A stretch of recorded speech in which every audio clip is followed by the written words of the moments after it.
The Pixie and the Spelling Test, a short story by Julie Harratt. Grown-ups seem to take great pleasure in filling children's time with pointless work activities.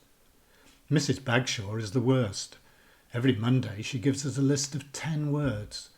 We have to learn how to spell and pronounce all 10. Exactly. On Friday she selects 5 of the 10 words to test us on. Just 5. She grins. She knows that the 5 words we don't need have eaten up our footy, exploring and playing out time. It wouldn't matter so much if Mum didn't take the results of the weekly word test seriously. Mrs. Bagshaw sends them to be scrutinised. She's devious. Doesn't she know how the sellers of comics and sweets and the people who run Taunton Fair rely on me doing well?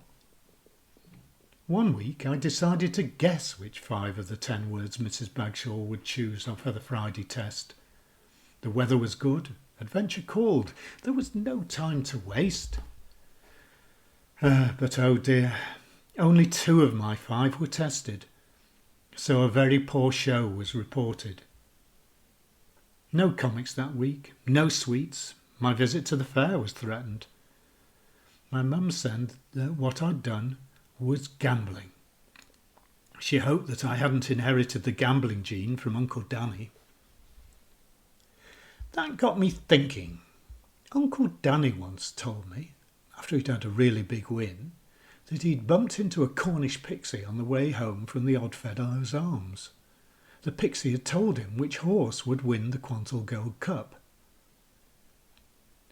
I'd never seen a pixie, but there's been plenty of pixie activity at the bottom of the garden.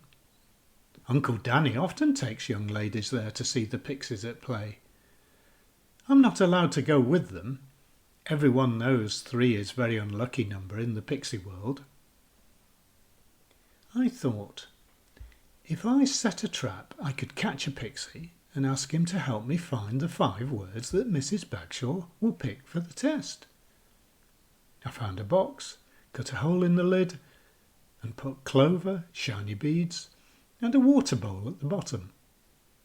Then when the pixie tried to get the beads, he'd fall in, be trapped, but he'd have water to drink and clover to eat, so he'd be all right.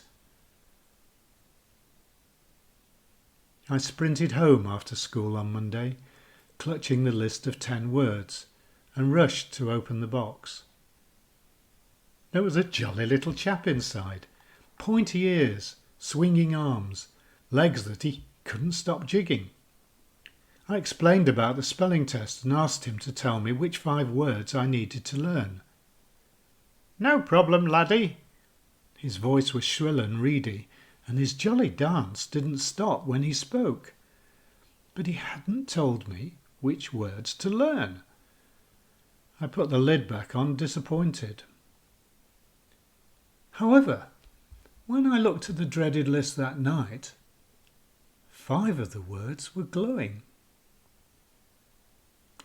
On the Friday, I scored top marks in the test. I went straight to the end of the garden to thank the pixie. He was no longer jogging. In fact, he looked quite ghastly. Maybe he just needed fresh air and a run in the garden. So I lifted him out from the box and he staggered away into the bushes. I replaced the clover and water. I was sure he'd come back to help me again. On the Monday, clutching my list of words, I ran to the garden. The box lid was askew. I could see movement in the box and green like the pixie's jacket. Yes, he was back. I lifted the lid. I only glimpsed the deadly coils before the adder struck, sinking its fangs into my right hand, which was gripping the list of words. My screams brought Uncle Danny running. After 2 days in hospital, at least I was excused from the spelling test. But I still felt ill, and I couldn't use my right hand properly. As I was leaving the ward, A very stern nurse gave me an appointment to visit Physio the rapist the very next day. Now, I knew this wasn't a good person. I'd heard Mum and Auntie Madge talking about one who lived in Taunton. An absolute monster, they said.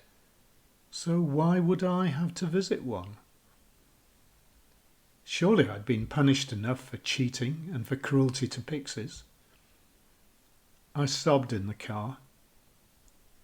"Is your hand still painful?" Uncle Danny asked. "Just a bit," I cried.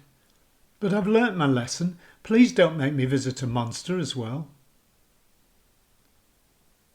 I carefully read out the instruction to meet Physio the rapist the next day. The car rocked with Uncle Danny's laughter.